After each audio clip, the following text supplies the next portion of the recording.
Buenas tardes, bienvenidos a todos a un miércoles más a la sesión de Webinotes organizada por el Colegio Notarial de Cataluña. Como siempre, pues ya sabéis que todos los miércoles a las 7:30 tenemos estos Webinotes. En este caso, soy Andrés Valdés, notario de la Milla de Mar, soy censor tercero de la Junta Directiva del Colegio Notarial de Cataluña. Y hoy tengo el placer de presentar al invitado de esta tarde, al ponente, que es Pedro Rincón de Gregorio, notario joven. Él ingresó en el año 2015, desde el año 2016 es notario de Almenar y, bueno, pues él, entre otras cuestiones, pues él ha sido también fundador del blog de Notaría Abierta junto con otros compañeros. Ha sido muy activo en el ámbito del tema que va a exponer esta tarde, que es el ámbito de la titularidad real. Ha escrito, como digo, bastantes artículos relativos a este tema, tanto en el blog de la Notaría Abierta como en distintas revistas. Creo que este es un tema especialmente práctico, muy interesante desde el punto de vista de la práctica profesional notarial, aunque también con carácter general para todos. Y bueno, pues sin mayor dilación, pues presento a don Pedro. Pedro, cuando quieras, tienes la palabra. Muchas gracias, Andrés, y muchas gracias por darme la oportunidad de hablar de este tema que resulta un poco ladrillo para los notarios y para otros profesionales, pero bueno, es un tema necesario, es un tema en el que hay que, creo yo, que incidir. Para que no se me vea en grande, voy a compartir una pantalla, ¿vale? Que es únicamente una presentación de PowerPoint, de Keynote, perdón, pero únicamente con los guiones, ¿de acuerdo? No tiene contenido, el contenido lo iré dando yo, ¿de acuerdo? Quiero hacer 3 advertencias previas sobre mi presentación. La primera de ellas es que no todos los de aquí somos notarios, ¿vale? Es importante tenerlo en cuenta porque debe ser útil para todos, notarios, registradores, abogados, etcétera.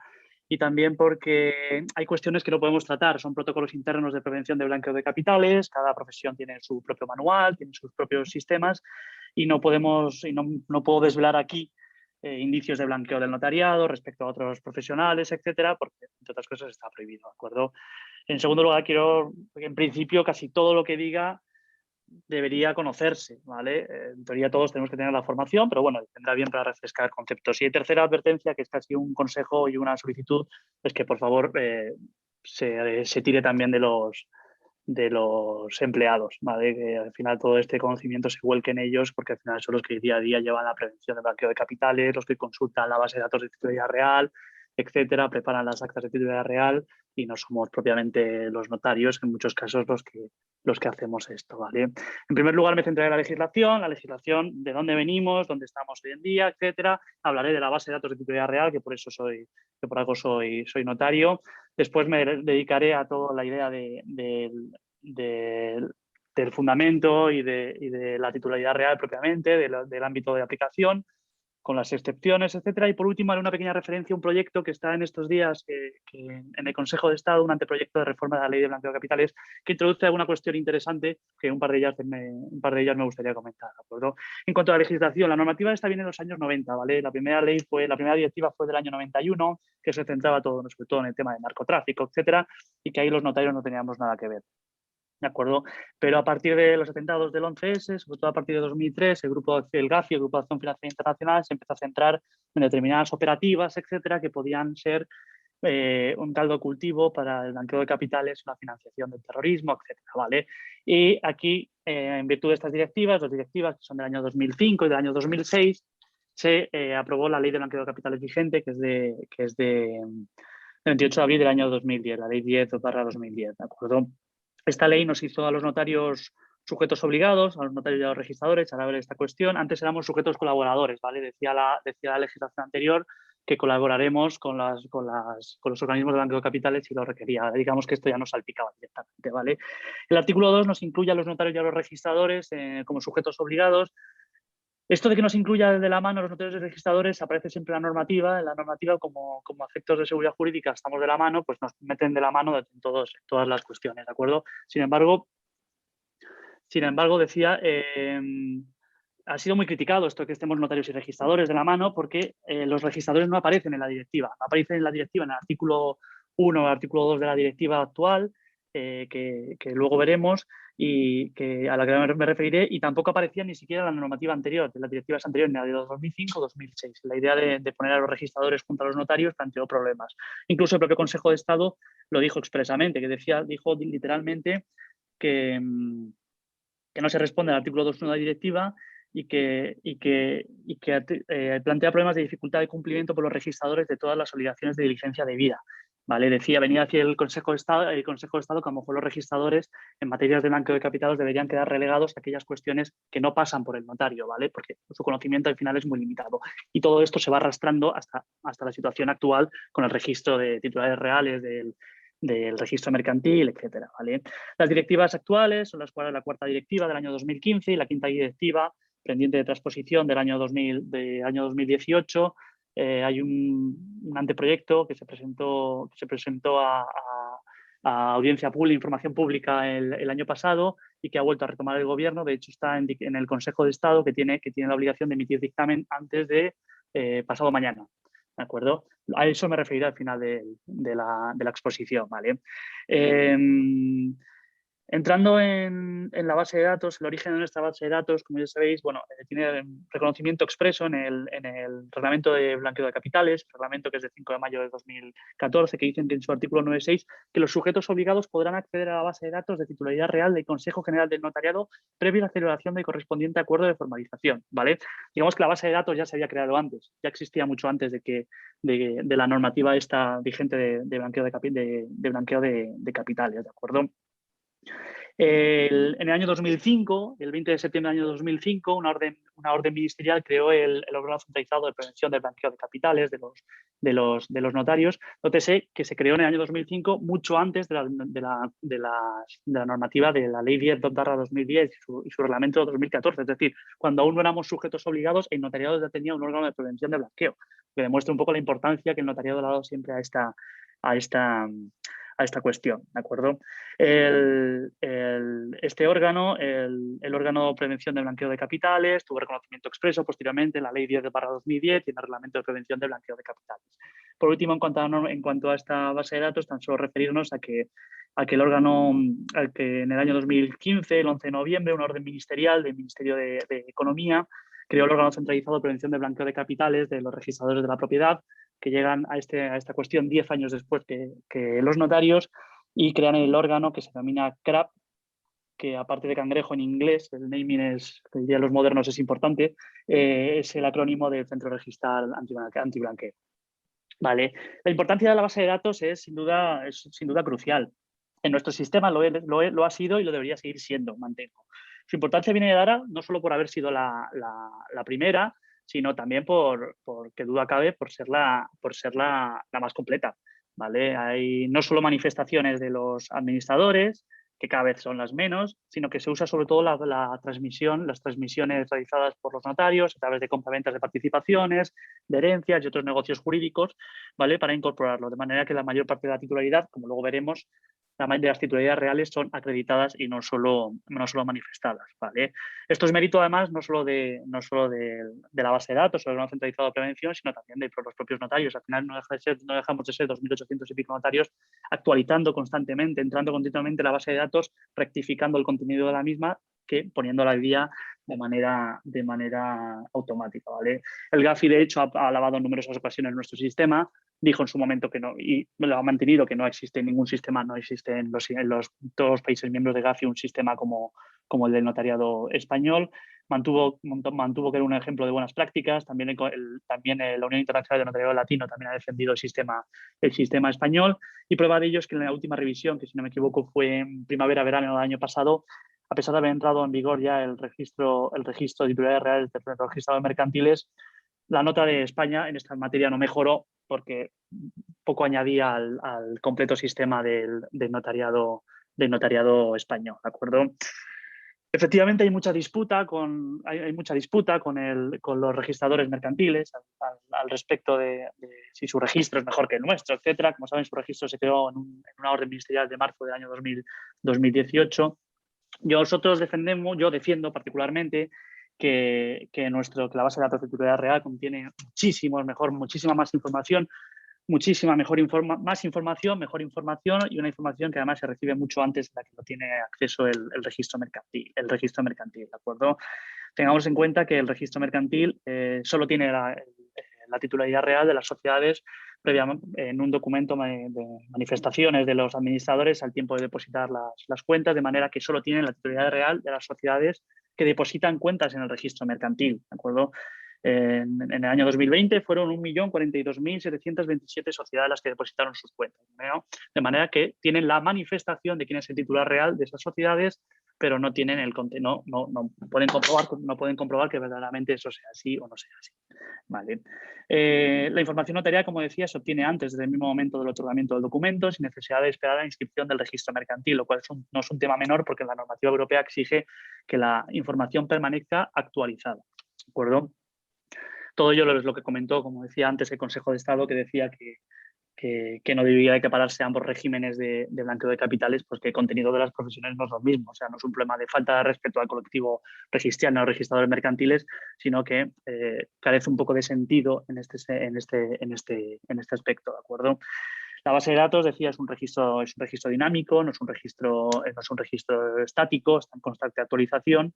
¿De acuerdo? Y al respecto de esta disputa, tan solo añadiré una gráfica. Los documentos de la base de datos de titularidad real tiene acreditado la titularidad de más de 2.200.000 sociedades, acreditada, ¿vale? No manifestada. Mientras que el registro del registro de titularidades reales del Colegio de Registradores tiene manifestada, no acreditada, como hemos visto, algo más de 1 millón de sociedades. Ello es debido, como sabemos, a que nuestra base de datos comprende no solo sociedades mercantiles, sino muchas otras entidades jurídicas a las que nos referiremos posteriormente. Entrando ya en el estudio de lo más mollar de esta conferencia, que es el ámbito de aplicación de la titularidad real, hemos de destacar que, lo más habitual, el 97-98% de las sociedades mercantiles que se constituyen son sociedades limitadas, ¿vale? En 2020, de 80.134 sociedades, 79.067 fueron sociedades limitadas, ¿vale? Pero también es aplicable no solo a las sociedades mercantiles, sino que a cualquier otra sociedad que sea inscribible en otro registro, aunque no sea el registro mercantil. Me refiero a las cooperativas o a las cooperativas o otro tipo de sociedades no mercantiles como las fundaciones y a las asociaciones, o incluso a otras entidades que no sean propiamente entidades mercantiles y no tengan acceso a ningún registro público, ¿de acuerdo? También hay obligación de aplicar la titularidad real a aquellas sociedades que, siendo inscribibles, tienen encerrado su acceso al registro mercantil, bien por falta de depósito de cuentas o bien por defectos materiales puramente formales que han impedido su acceso. ¿De acuerdo? Todo esto, como vemos, nos va separando del contenido propio del registro mercantil, que hace que la función notarial abarque muchísimo más y muchísimos más aspectos que los asientos del registro mercantil. Vale. La titularidad real hay que identificarla desde el mismo momento de la constitución de la sociedad. Esto es especialmente importante nuevamente en el juego de la sociedad limitada y de las sociedades anónimas, que es el juego más importante en los despachos notariales, cualquier despacho profesional, porque aunque no tengan personalidad jurídica propia de sociedad limitada o sociedades anónimas, esta suscripción al registro mercantil, ya son sujetos de tráfico jurídico, tienen la ICIF y, como sabemos de la práctica diaria de las notarías, ya en muchos casos realizan compraventa, transmisión de participaciones sociales, compraventa de inmuebles, es decir, el tráfico jurídico más general, la realidad jurídica, ¿vale? Extrarregistral, ¿de acuerdo? Este control tiene acceso desde el mismo momento de la Constitución, ¿vale? Y la base de datos ya tiene constancia de la existencia de esa sociedad cuando el registro mercantil ni siquiera sabe que esa sociedad se ha constituido, ¿de acuerdo? Piensen, por ejemplo, en la paradoja, que no es tan extraña, de la inscripción de una sociedad en el registro mercantil, se haga el tiempo en el que incluso a veces los socios que la constituyeron ya no son socios, ¿de acuerdo?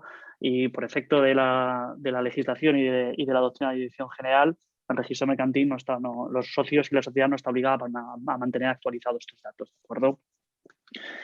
Visto que corresponde la obligación de identificar titularidad real a cualquier entidad mercantil, nos hemos de plantear una serie de supuestos dudosos, ¿vale? Que le he escogido algunos cuantos, hay muchos más hasta el infinito, la realidad jurídica llega hasta extremos insospechados.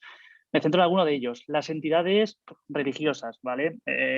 claro, las entidades religiosas por derecho canónico son todas muy jerárquicas, todas acaban en el sumo pontífice, en el obispo de Roma, ¿vale? En principio, el titular real de todas las sociedades es el superior jerárquico, ¿vale? En las que son territoriales, en el obispado el obispo, en la parroquia el párroco, pero también en las que no son territoriales, cuando son órdenes religiosas, el correspondiente superior, ¿de acuerdo? O sea, no llevemos al extremo la jerarquía, porque si no, entonces, en tal caso, sería siempre titular real el Papa de Roma, ¿vale?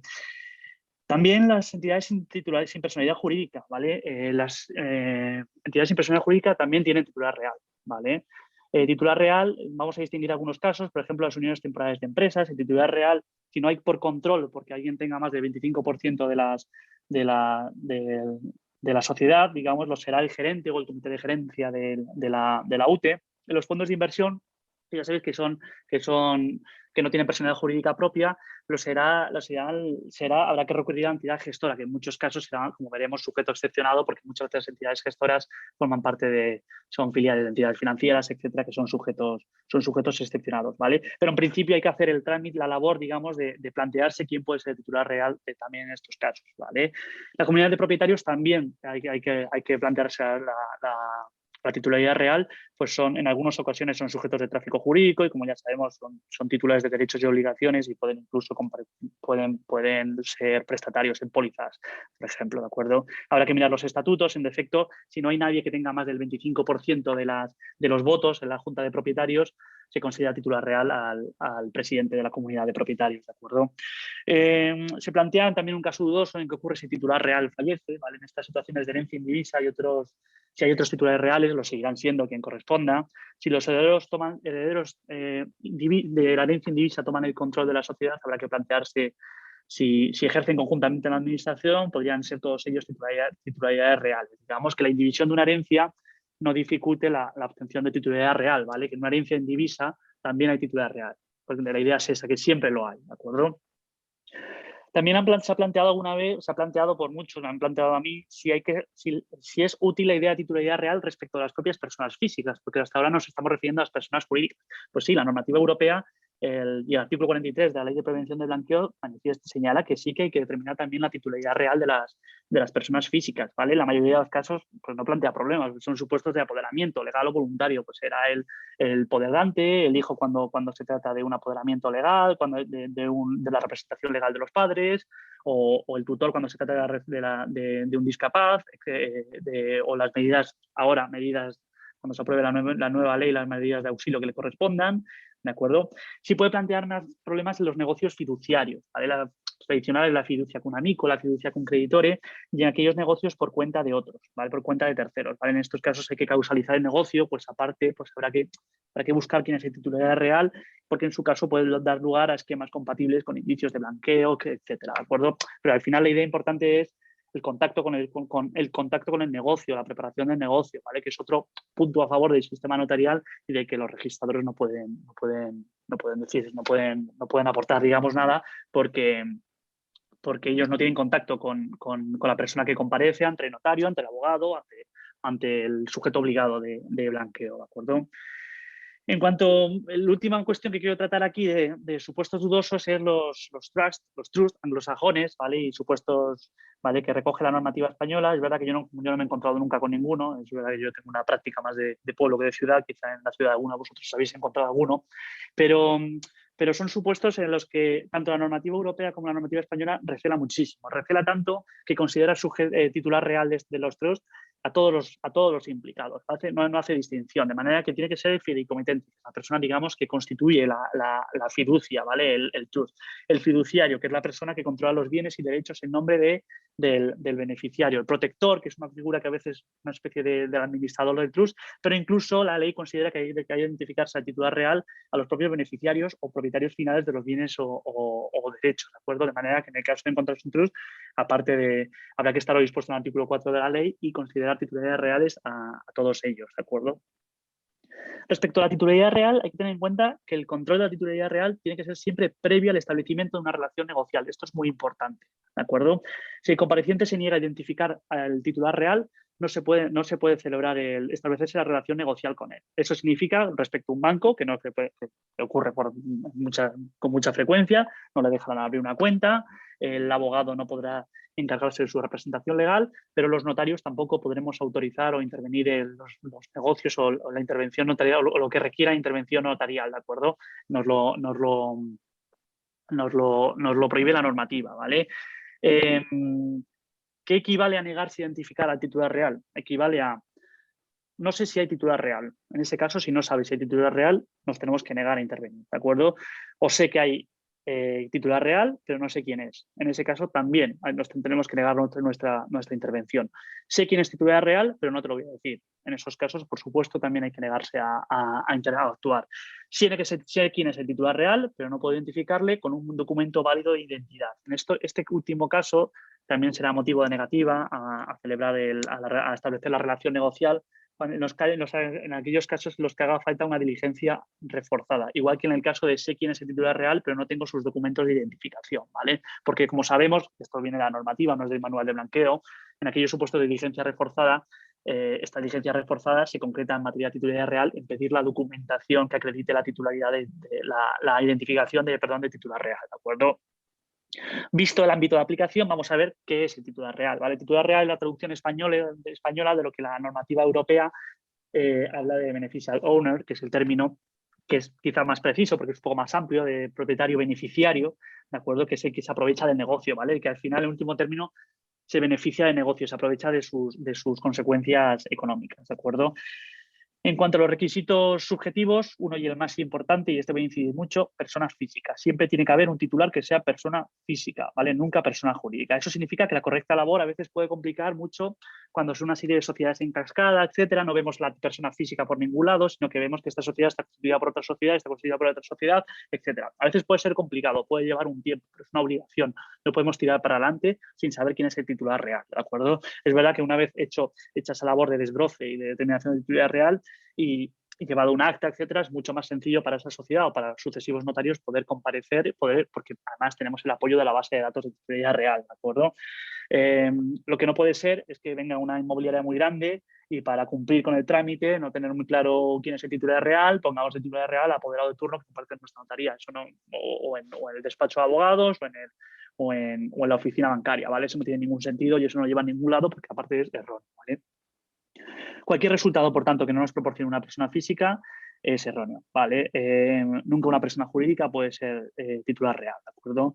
Ya sé que es muy incómodo, pero es una obligación nuestra. En la mayoría de los casos no plantea problemas, pero sí a veces se puede complicar mucho determinar qué es la titularidad real, porque precisamente uno de los mecanismos que tiene quien quiere eludir el mecanismo de prevención de blanqueo de capitales es hacer difícil la identificación de titularidad real. Si a la primera nos damos por vencidos, no tiene ningún sentido, ¿de acuerdo? El control de la sociedad, hay dos tipos de control, según el artículo 3 de la cuarta directiva y el 4.1 de la, de la Ley de Prevención de Blanqueo de Capitales, que es la titularidad por propiedad o la titularidad por administración, ¿de acuerdo? Son subalternas la una a la otra. La titularidad por control puede ser directa o indirecta, ¿de acuerdo? La primera cuestión es si la titularidad ha de ser necesariamente de más del 25% o basta con que sea con ser un titular real tener el 25%, ¿de acuerdo? Esta confusión hoy en día, yo digo que creo que la está resuelta, ¿de acuerdo? Esta confusión viene de la normativa anterior, ¿de acuerdo? La directiva de 2005 distinguía una confusión que, claro, proviene del derecho de otros derechos, que nuestro es un poco ajeno, que distinguía entre personas jurídicas, ¿vale? Que eran sociedades básicamente mercantiles, que hablaba de más del 25%, y otras entidades jurídicas, como las fundaciones, las asociaciones o los instrumentos jurídicos como los trusts, los fideicomisos anglosajones, que hablaba de 25% o más de las participaciones, ¿de acuerdo? Esta idea de la directiva de 2005 se trasladó a la ley 10/2010 y también se trasladó a nuestro reglamento de prevención de blanqueo de capitales de 2014, ¿de acuerdo? Que hablaba para el fideicomiso anglosajón de instrumento personas jurídicos que administre o distribuya fondos de 25% más de los derechos de voto del patronato respecto de las fundaciones o del órgano de representación respecto de la asociación, ¿vale? Sin embargo, el artículo 4.2 de la Ley de Prevención de Blanqueo de Capitales se modificó el 31 de agosto de 2018, de manera que en la ley ya no se distingue, no se hace esta distinción, y en todo caso se habla de tener más del 25% de la titularidad del capital o de los derechos de voto, ¿de acuerdo? El artículo 3 de la directiva, de la quinta directiva y de la cuarta directiva es tajante. Habla del 25%, del 25% más una acciones o participaciones, ¿de acuerdo? De manera que aún queda en el reglamento de prevención del blanqueo de capitales la distinción es entre el más 25 o igual o más 25, ¿vale? Pero tenemos que entender que al final es que el legislador no por pereza o llamémosle como queramos, no ha hecho una modificación que sigue haciendo una distinción que ni la ley ni la directiva comunitaria hace, ¿de acuerdo? La propiedad directa es ser titular directo de más del 25% del capital social o de los derechos de voto, y la propiedad indirecta puede ser titular normalmente a través de otras entidades jurídicas de más del 25% de los derechos de voto. Lo que aquí es importante tener en cuenta es que ambos controles son compatibles, ¿vale? Es decir, hay que sumar la titularidad que pueda tener uno directamente con la que pueda tener indirectamente, ¿de acuerdo? De manera que puede ser que directamente uno tenga sea titular directo del 20% de las participaciones de una sociedad y a través de una sociedad mercantil tener más de ese 5%, de manera que esa persona ya será titular real de la sociedad. Hay un ejemplo muy sencillo, muy esquemático: una sociedad con 5 socios al 20%, uno de ellos persona jurídica unipersonal, cuyo socio único es uno de los otros 4 socios, personas físicas. Hay que sumar el 20% como persona física, su 20% que tiene indirectamente a través de otra sociedad, ¿de acuerdo? La titularidad indirecta, la más básica, es la que hemos visto, a través de otra sociedad, pero también hay otros casos mucho más complejos, ¿vale? El artículo habla de la directiva, cuarta directiva, en el artículo 3.6 habla de mediante el control por otros medios, ¿vale? Estos por otros medios se concreta, por ejemplo, en el reglamento, en el artículo 8, que dice que a través de acuerdos o disposiciones estatutarias o por acuerdos ejerzan el control directo e indirecto de la gestión de la persona jurídica. Aquí encontramos una serie de supuestos muy heterogéneos. Igual que hablábamos antes de casos dudosos, me voy a centrar en algunos. El primero de ellos, los pactos parasociales, ¿vale? Que hay un acuerdo, por ejemplo, que vincule cierto porcentaje del capital al voto de uno de los socios, ¿vale? De manera que un socio que tiene el 5% solo del capital social arrastra el voto de un 20, un 25, de un porcentaje de votos que supere ese 25%. Esa persona, aunque solo sea titular del 5%, es titular real de la sociedad, porque a través de ese pacto parasocial ejercita el control de la sociedad en los términos de la normativa de blanqueo de capitales, ¿de acuerdo? Los protocolos familiares también nos aportan supuestos muy interesantes de titularidad real, que ya sabemos que pueden tener publicidad registral o no pueden no tenerla. El ejemplo muy común, que además se me planteó a mí hace no mucho, que era para facilitar la sucesión de una empresa, el padre que transmite a sus hijos las participaciones de la sociedad familiar, pero se acuerda conservar el ejercicio del derecho de voto mientras viva. Claro, aparentemente el padre ya no es titular real, ¿vale? Porque no es titular de las participaciones, pero si conocemos ese protocolo familiar y sabemos que él es el que ejercita el que conserva el derecho de voto, hay que identificarle como titular real sin ninguna duda, ¿de acuerdo? Casos de prendas de acciones o participaciones sociales, en cuyo caso, como solo tiene constancia en el libro de registro de socios, ¿vale? Y no hay publicidad registrada alguna, puede provocar que el ejercicio de los derechos de voto correspondan al acreedor, ¿vale? Y no propiamente al titular, ¿vale? Un caso también habitual es el padre que administra el patrimonio de los hijos menores de edad, ¿vale? Puede ocurrir o bien que el padre no sea titular de ninguna participación de esa sociedad, pero sus hijos sí, de manera que el padre controla más del 25% a través de su representación legal, de su patria potestad. O puede ocurrir que el padre tenga un porcentaje de participaciones a las que, sumando a las que tienen sus hijos, sea titular de ese más del 25%, ¿vale? Eso hay que tener, todos estos casos hay que tenerlos en cuenta porque se considerará el padre titular real, ¿vale? Todas estas situaciones, volviendo a lo que hemos ya comentado anteriormente, plantean la paradoja de que todas estas situaciones el notario, el abogado puede tener conocimiento de ellas, mientras que el registro mercantil con los documentos a inscribir en ningún caso tendrá conocimiento de ellos, ¿vale? De manera que la titularidad real en el registro mercantil seguirá siendo únicamente la manifestada por los administradores, sin llegar a profundizar, a dañar todos estos supuestos un poco extraordinarios, pero que sumados todos no son tan extraordinarios, sino que se suman muchos casos, ¿vale? En los que el titular real no es quien pueda decir el administrador, sino quien verdaderamente es, que al final es lo importante, ¿vale? Lo importante al final es acreditar quién es el titular real y no solo quedarnos con la mera administración, ¿de acuerdo? A falta de titularidad por propiedad, sea directa o indirecta, pasamos al control por administradores, apoderados generales o consejeros delegados. La idea más importante es que es un control subordinado, ¿vale? Se aplica solo y solo si no hay control directo o indirecto, ¿vale? Dice la directiva que en caso de que una vez agotados todos los medios posibles, lo será la persona o personas físicas que ejerzan un cargo de dirección de alto nivel, ¿vale? La directiva en esto es muy ambiguo porque la idea de administrador es de derecho español, pero en otros derechos puede haber otras figuras que no sean nuestro administrador o consejero delegado, ¿de acuerdo? En este caso, dice el artículo 8b del reglamento, se considera que ejerce dicho control el administrador o administradores. Es más, en buena técnica habría que hacer constar, cuando se hace constar que el titular real es un administrador, se hay que hacer constar que es el administrador por falta de titularidad real directa o indirecta, de más del 25% del capital, ¿de acuerdo? Respecto a la titularidad real por administración hay que hacer una serie de precisiones. La primera, y es importante, los administradores lo son desde el momento de la novedad, ya lo sabemos todos, lo son desde el momento del nombramiento, no desde el momento de la inscripción. La inscripción es obligatoria, pero no es constitutiva, salvo en el caso del consejero delegado, lo cual es importante, porque igual que veíamos que es importante a efectos de inscripción que la sociedad existe desde el momento del otorgamiento de la escritura notarial y ya interviene en el tráfico jurídico, ya existe, ¿vale? También existe el administrador y opera en el tráfico jurídico incluso antes de la inscripción al registro mercantil, ¿de acuerdo? Si hay un consejo de administración y no un consejero delegado, el titular real es todo el consejo de administración, ¿vale? No es solo el presidente, es todo el consejo de administración. Si en vez de consejos son administradores solidarios, administradores mancomunados, titulares reales son todos ellos, ¿vale? Cuando un administrador es una persona jurídica, el titular real es la persona física nombrada, ¿vale? Dice el artículo 8b3 del reglamento. Si se trata de una sociedad en concurso, a falta de titularidad real por control, que ya hemos visto que en todos los casos prevalece, se considera titularidad real al administrador concursal, ¿de acuerdo? Esto se ha planteado, en algún caso ha sido un problemático, pero parece que yo considero que es bastante pacífico, ¿de acuerdo? Existen, aún así, situaciones un poco controvertidas, ¿vale? Que no tengo una respuesta unívoca, ¿vale? Porque todo este tema da lugar a veces a confusión, que es en el caso de una sociedad con consejero delegado y con apoderados generales, ¿vale?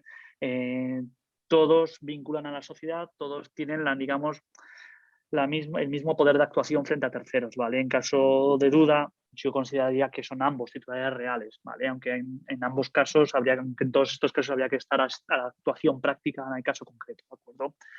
En todo caso, la idea importante es que siempre personas físicas, ¿vale? Es erróneo, yo lo he visto en actas de titularidad real, que es erróneo identificar como titular real que en cada momento sea miembro del órgano de administración, bajo la excusa de que el órgano de administración cambia con frecuencia y no podemos estar obligándoles a manifestar la titularidad real y a cambiar el acta cada vez que cambia el órgano de administración. Pues sí, tocará hacerlo, ¿vale?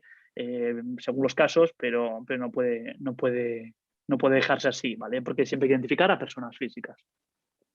Otros casos hay que valorar la importancia de la función notarial precontractual o el trato directo con el interesado para valorar, ¿vale? Casos de subordinación evidente del administrador único respecto a otra persona, porque a veces un administrador puede ser un hombre de paja que se llama, ¿vale? De manera que la titularidad real realmente no corresponda a ese administrador, a ese consejero delegado, sino que corresponda a otra persona, ¿vale? En estos casos nos movemos ya en otros ámbitos de control interno, ¿vale? De manual de prevención de blanqueo, ¿de acuerdo?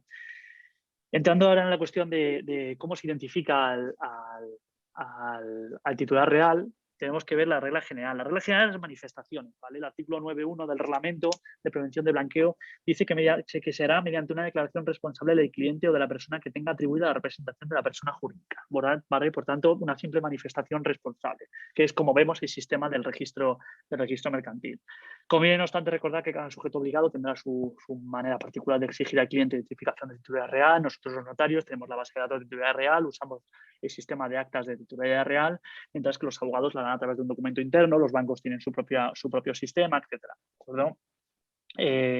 Sin embargo, el artículo 25 de la Directiva Comunitaria señala que los Estados miembros podrán permitir que entidades obligadas recurran a terceros para cumplir con esta obligación, ¿vale? Y aquí volvemos a nuestra base de datos de titularidad real, porque ese es el origen, ¿vale? El artículo 9.6 de la ley, del artículo 8 de la ley y 9.6 del reglamento decía que los sujetos obligados podrán acceder a la base de datos de titularidad real del Consejo General de Notariado previa celebración de correspondiente acuerdo de formalización. Muchas entidades jurídicas, muchos bancos, entidades de seguros, y muchos sujetos obligados firmaron el acuerdo de colaboración con el Consejo General del Notariado, de manera que ellos usan como medio de identificación, al menos auxiliar, nuestra base de datos de titularidad real que los notarios usamos a diario, ¿de acuerdo? Por tanto, sobresale aquí la trascendencia de nuestra base de datos y la idea que sería muy importante en la práctica, y es que esta base de datos, convenientemente reforzada, protegida y mejorada, ¿por qué no?, fuese el medio idóneo de control de la titularidad real por todos los sujetos obligados del artículo 2 de la Ley de Prevención de Blanqueo de Capitales, ¿de acuerdo? Bajando a lo concreto, como hemos visto, los notarios tenemos dos, he apuntado antes, tenemos dos sistemas de identificar la titularidad real, uno que es por manifestaciones y otro que es acreditando la titularidad real, ¿vale? Respecto a las manifestaciones, se realizan ante notario por el representante de la persona jurídica, ¿vale?, con motivo de la comparecencia ante la notaría, ¿vale? Estas manifestaciones se pueden recoger en cualquier documento notarial, sea escritura, el acta o póliza, si bien nosotros desde la notaría siempre hemos recomendado que ese acta no se haga en un acta independiente. La idea de este acta no es cobrar, como se ha dicho por algún otro colectivo, porque de hecho el acta es un documento muy barato, que a veces con determinadas titularidades reales es antieconómica, y que luego en muchas ocasiones, y según qué titulares, consta que se acaba condonando la factura, ¿de acuerdo? Es especialmente aconsejable que se cumpla esta obligación en acta separada, pues de esa manera queda constancia de este cumplimiento, ¿vale? Y permite evitar cumplir este trámite cada vez que se comparece ante la notaría, pues la manifestación de ese acta, la presentación de ese acta y la manifestación del representante de que no ha cambiado la titularidad real será suficiente, ¿vale? De manera que ese acta, digamos, mantiene su versatilidad y posibilita el uso no solo en otras notarías, sino también respecto a otros sujetos obligados. Yo me consta que hay muchas entidades financieras que piden el acta de titularidad real para acreditar la titularidad real de personas jurídicas, ¿vale? Ya se puede ocurrir pues, con abogados o con otros sujetos obligados, ¿vale? Supone, por tanto, un pequeño gasto en muchos casos, que la mayoría de los casos deja zanjado durante tiempo. No olvidemos que la inmensa mayoría de las sociedades no cambian la titularidad real cada año, ¿vale? Hay titularidades reales que permanecen inalteradas durante muchos años, ¿de acuerdo? Al manifestarse quién es el titularidad real, habrá que determinar si es por propiedad o por control, ¿de acuerdo? Y si los administradores son los titulares reales y hay cambios, como hemos comentado antes, hay que modificar el acta de titularidad real porque deja de valer, sin poder decir que son titulares reales, insisto, los administradores que en cada momento lo sean de esta sociedad. ¿Vale? Se ha criticado, en su momento no deja de ser paradójico, porque se criticó por algunos miembros del colegio, por algunos registradores, que el sistema de manifestación en que se basaba en su tiempo la base de datos de titularidad real, cuando al final es el sistema de manifestación pura y dura el que ha prevalecido en la composición y en la creación del registro de titularidades reales, al cargo del registro mercantil. ¿De acuerdo? Ya saben que es una declaración privada, como hemos apuntado antes, en los depósitos de cuentas, ¿vale? Sobre todo, y lo que es muy importante, sin ningún control profesional del acceso, ¿vale? El administrador está solo ante el peligro o el gestor de turno está solo ante el peligro al determinar quién es el titular real, tiene una serie de preguntas y respuestas en la página web del Colegio de Registradores, pero no hay un control profesional del acceso, que eso sí consigue el notario. Nosotros cuando hacemos acta de titularidad real, no nos basta con preguntar quién es el titular real, sino explicamos quién es el titular real e incidimos un poco en la idea para averiguar que si esa persona que manifiesta esa titular real verdaderamente lo es, porque puede ser errónea quien él considera que lo es, ¿de acuerdo? También hay que tener en cuenta, además, que nadie como la propia entidad jurídica para conocer y conservar y manifestar la titularidad real, ¿de acuerdo? Información que debe ser adecuada, exacta y actualizada, según hay considerando 14 de la cuarta directiva, ¿de acuerdo? Sin olvidar, por otro lado, que por suerte en el 99,9% de los casos los temas de titularidad real son pacíficos, no hay ánimo de defraudar ni de blanquear capitales detrás de las sociedades que aparecen que comparecen en las notarías o en los despachos de abogados, ¿vale? De manera que no suele plantear problemas, ¿de acuerdo? En todo caso, estas medidas simplificadas de notariado en base a las actas de titularidad real, desde hace ya años el notariado ha buscado que la base de datos de titularidad real no sea una base de datos manifestada, sino que sea una base de datos acreditada, ¿vale?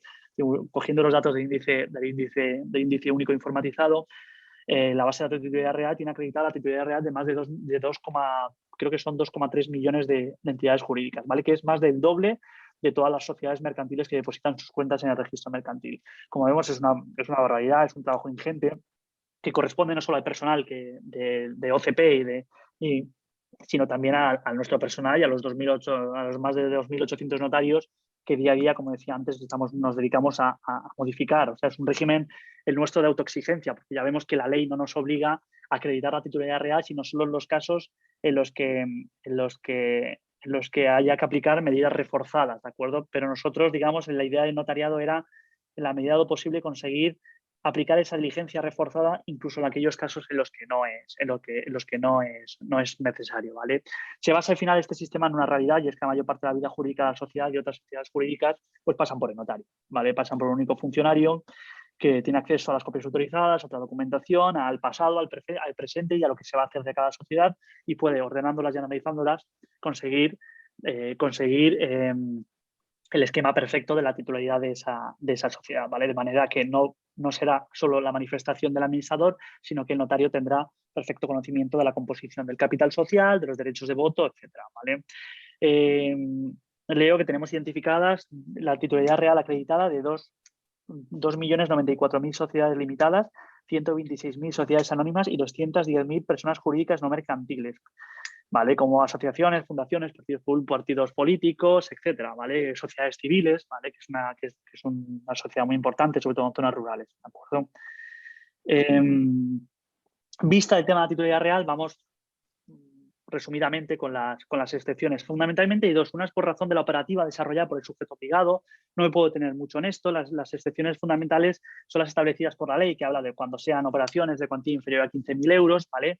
O que el programa de prevención del respectivo colectivo considere de muy bajo riesgo, se excluye, ¿vale? Particularmente, por ejemplo, los notarios, hay operativas, hay documentos que no requieren identificación de titularidad real, poder a pleito, poder para pleitos, ¿vale? Porque en principio se considera que no hay riesgo de blanqueo, ¿de acuerdo? En todo caso, había entendido que el bajo riesgo deja de serlo cuando hay indicios, porque el artículo 10 de la ley siempre insiste en la idea de que el examen para considerar simplificada la diligencia será en todo caso congruente con el riesgo, de manera que si cambian las circunstancias, esa excepción dejará de serlo y habrá que identificar la titular real. Las otras excepciones son por razón de los comparecientes. Son tres casos fundamentales. En primer lugar, las sociedades que coticen en un mercado secundario de la Unión Europea o países terceros equivalentes, dice el artículo 4 de la ley. ¿Vale? Se trata de una excepción lógica porque, bueno, están supervisados por la Comisión Nacional del Mercado de Valores, etcétera, que además con el sistema de anotaciones en cuenta, el sistema de Iberclear, hay control de la titularidad de todos los miembros, ¿no? de todos los titulares de estas acciones, ¿de acuerdo? Para determinar quiénes son los países terceros que España considera equivalentes a los miembros de la Unión Europea, hay un reglamento del año 2000, de una resolución, perdón, del año 2012, considera una serie de países: Australia, Brasil, Canadá, Corea del Sur, Estados Unidos, Hong Kong, India, Japón, México, Singapur, Sudáfrica y Suiza. Quiere decir que una sociedad cotizada de estos países se considera también excepcionada. Si no es de estos países, no se considera excepcionada, ¿de acuerdo? La otra excepción, la segunda gran excepción, es las entidades de derecho público. Esto plantea muchísimos problemas, porque ¿qué se entiende por una entidad de derecho público? Más en día con el Estado, con el sector público que tenemos, tan diversificado, tan masificado, que da lugar a figuras un poco raras, ¿vale? Habría que acudir a la Ley de Procedimiento Administrativo Común, de la Ley 39 de 2015, ¿vale? Para determinar quiénes son.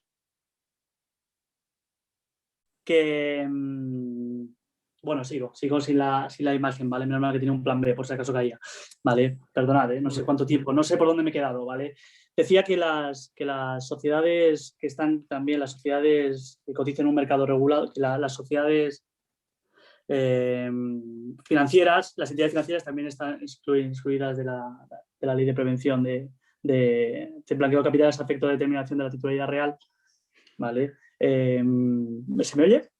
Sí, te oigo. Vale, perdón, es que me oigo yo el retorno, ¿vale? Y además están excluidas las filiales de todas estas entidades, ¿vale? Tanto de las cotizadas, de las entidades de derecho público, como de las entidades financieras, lo cual plantea muchísimos problemas en la práctica, ¿vale? Existe en nuestra base de datos la posibilidad de... En la base de datos la posibilidad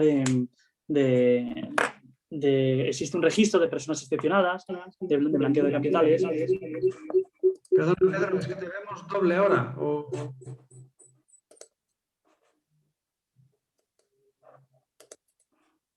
Ya está.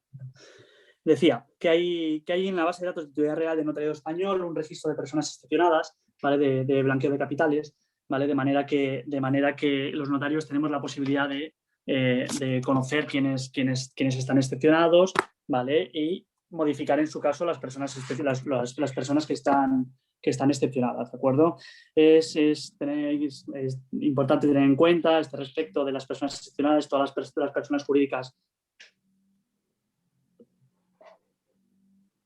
todas las personas jurídicas de los ayuntamientos, todas las sociedades municipales del suelo, de eléctricas, todas las sociedades estas que ejercen algún tipo de actividad comercial. ¿De acuerdo? También es importante destacar las sociedades participadas mayoritariamente por el sector público, pero teniendo en cuenta que hay sociedades participadas que no lo están mayoritariamente por el sector público, en cuyo caso sí es necesario identificar la titular real, ¿de acuerdo? En esos casos. Tener en cuenta también a este respecto lo de qué se entiende por sector público, plantea problemas difusos en zonas rurales. Por ejemplo, las comunidades de regantes son corporaciones de derecho público, están excepcionadas, identifica la titular real. Es importante tener cuidado con las sociedades inmobiliarias que fueron filiales de grandes bancos, pero ya no lo son, aquellas sociedades inmobiliarias que se constituyeron al amparo en su momento con la reforma del sistema financiero, etcétera, pero que después, posteriormente, se han vendido a fondos de inversión, a fondos de capital riesgo, etcétera, porque en algunos casos hay que identificar al titular real, ¿de acuerdo? En todo caso, hay casos muy difusos, muy confusos, que convendrá parar y estudiar, teniendo en cuenta, como hemos apuntado antes, que no se puede determinar la titularidad real, no se puede establecer relaciones de negocio sin determinar quién es el titular real, ¿de acuerdo? Esto es importante. Visto toda la parte más mollar de mi exposición, quiero dedicarme brevemente al futuro que nos espera, ¿vale? En verano de 2020 se abrió por el Ministerio de Economía un trámite de información pública de un articulado de reforma de la Ley 10/2010, ¿vale? Que recoge lo que quedaba por transponer de la cuarta directiva y sobre todo la quinta directiva. Esta quinta directiva, bueno, de hecho esta reforma hasta pasado mañana tiene Consejo de Estado para permitir el dictamen y entiendo que se presentará muy pronto, se aprobará por el Consejo de Ministros el anteproyecto y se presentará en el Congreso en trámite ya para el trámite parlamentario.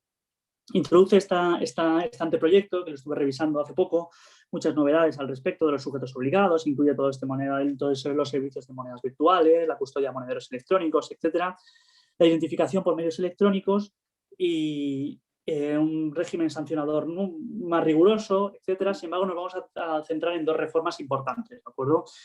La primera de ellas es que permite a los sujetos obligados ampliar enormemente sus instrumentos de lucha contra el blanqueo, permitiendo, digo literalmente, crear sistemas comunes de información, almacenamiento y, en su caso, acceso a la información y documentación recopilada para el cumplimiento de las obligaciones de diligencia debida. El mantenimiento de estos sistemas se podrá encomendar a un tercero, aun cuando no tenga la condición de sujeto obligado. Todo esto previa comunicación al Servicio de Prevención de Blanqueo y Infracciones Monetarias. Esta reforma es muy importante. Esto es una reforma, digamos, mejor de más de contenido interno que de contenido externo, porque afecta a algunos de los problemas recientes que nos ha planteado el notariado, porque permitirá, en su caso, mantener una serie de bases de datos o crear unas todas estrictamente para el cumplimiento de las obligaciones de prevención del blanqueo de capitales. Claro está. Y el segundo aspecto, que también es el más relevante quizá, desde el punto de vista nuestro, es que se crea un registro de titularidades reales, ¿vale? A cargo del Ministerio de Justicia, ¿de acuerdo? Al final, el prelegislador ha cogido el camino en medio. Después de la pelea de notarios y registradores, ha decidido crear un registro que no es ni el de la base de datos ni el del RETIR, sino un tertium genus, un tercero, ¿vale? Que sea accesible para todos los sujetos obligados del artículo 2, ya no habla de convenio, etcétera, porque lo dice la directiva europea. La directiva europea dice que todos los sujetos obligados tienen que acceder al registro central de titularidades reales e incluso cualquier persona, ¿vale? Con acceso limitado a datos y con determinadas excepciones, en caso de que peligre la titularidad, la integridad física o patrimonial del titular real, cualquier persona puede tener acceso a ese registro, ¿de acuerdo? Esta solución, tan solo la apunto, es de permitir el acceso general al registro de titularidades reales, fue muy polémica, no solo aquí en España, sino también en toda Europa. Y la directiva fue un tira y afloja hasta que al final prevaleció la idea de que en aras a la publicidad todo el mundo pueda tener conocimiento de la titularidad real de una sociedad entidad jurídica. La solución salomónica del registro plantea muchísimas dudas prácticas de coordinación entre los registros existentes. Hay unos criterios, digamos, de prevalencia. Dice que prevalecerá la fiabilidad en la forma de que los mismos se han obtenido. Teniendo en cuenta, como hemos visto a lo largo de esta charla, que la base de datos de titularidad real tiene la gran parte de sus titularidades reales acreditadas y que su ámbito abarca no solo las entidades jurídicas del registro mercantil, sino los registros de cooperativas, las fundaciones, las asociaciones, otras entidades con personalidad jurídica no inscribibles, incluso entidades sin personalidad jurídica, parece que la solución más lógica sería coger el registro notarial y mejorarlo aportando lo que puedan mejorar otros registros, ¿vale? Porque en principio, siendo titularidades acreditadas, las nuestras, las del notariado, prevalecerán sobre otras que son solo manifestadas. En todo caso, hablamos de un anteproyecto que dará lugar a cambios legislativos o prelegislativos, pero creo sinceramente que el notariado debería dar la batalla en este tema, ¿de acuerdo? También sería deseable que el notariado reclama instrumentos que controlen mejor el capital social de las sociedades para que, con el respeto necesario a la privacidad de los patrimonios, se pueda controlar adecuadamente los libros registros de socios, que ya sabemos en la práctica diaria que a veces son un auténtico desastre. Aporto a lo mejor un par de ideas, que es que el notariado pueda aportar su labor como auxiliar en el control del libro registro de socios, ¿vale? Una especie de diligencia obligatoria en cualquier transmisión de participaciones. Y otra, que es una idea que ya manifestó el Gafi en su momento, y es que el notariado pueda tener el control en la transmisión de las acciones, que como sabemos por ley no nos permiten, es obligatoria la escritura pública en la transmisión de participaciones sociales, pero no en la transmisión de acciones. Y nada más, aquí concluyo. Doy las gracias, disculpo por los problemas técnicos y quedo a la espera de vuestras preguntas.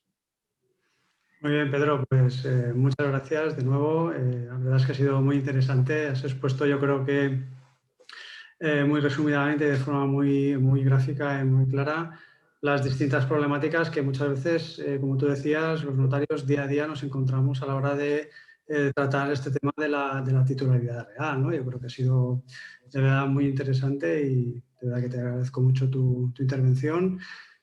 Pues bueno, pasamos a ver si alguien tiene alguna cuestión, turno de preguntas. Parece que Vicente ha levantado la mano. No sé si quería comentar alguna cosa.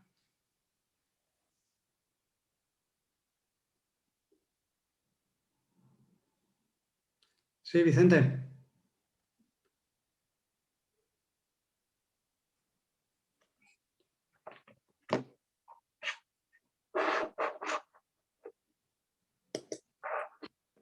¿Puedes activar el audio, Vicente, si lo...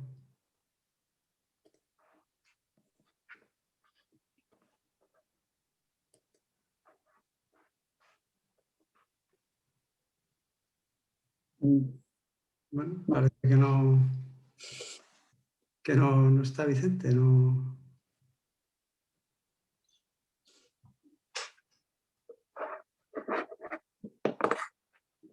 Bueno, pues en principio parece que, bueno, te dan las gracias por tu exposición y bueno, pues en principio parece que si no hay alguna pregunta más, alguna cuestión...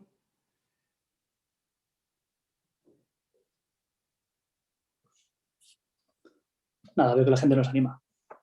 Bueno, se ve que ha quedado todo muy claro. Yo creo que la exposición ha sido muy clara y de nuevo, te dan las gracias a los asistentes y bueno, pues muchas gracias a todos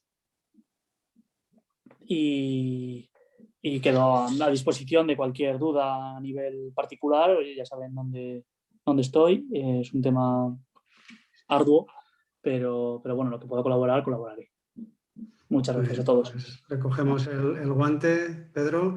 Y bueno, pues a los demás, a todos los espectadores, muchas gracias por vuestra asistencia y simplemente pues emplazaros para la semana que viene, un nuevo webinar, como todos los miércoles a las 7:30 en el Colegio Notarial de Cataluña. Y en la semana que viene también creo que será un tema muy interesante, que será la subasta voluntaria notarial a cargo de Tomás Viña. Pues hasta aquí de hoy y de nuevo pues muchas gracias a todos por vuestra asistencia.